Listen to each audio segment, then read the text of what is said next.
Peoples party نے پی آئی اے کی نجکاری کو ملکی مفاد میں قرار دے دیا۔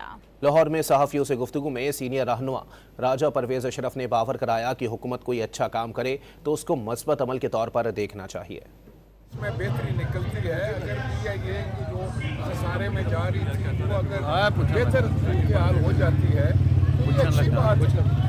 میں سمجھتا ہوں کہ ہر بات کو ہمیں ایک پازیٹیو طریقے سے دیکھنا چاہیے۔ حکومت جو ہے وہ بزنس نہ کرے بلکہ وہ ایک کنڈیوسیو حالات پیدا کرے، ایک اچھا فضا قائم کرے جس میں اچھی بزنس ہو سکے۔ بزنس جو ہے وہ حکومت کا نہیں، اس کو فیسیلیٹیٹ کرنا حکومت کا کام۔ پیپلز پارٹی نے پی آئی اے کی نجکاری کو ملکی مفاد میں قرار دے دیا۔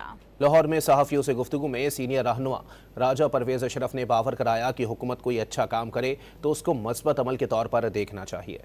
اس میں بہتری نکلتی ہے اگر پی آئی اے کی جو خسارے میں جا رہی تھی وہ اگر بہتر صورتحال ہو جاتی ہے تو یہ اچھی بات ہے۔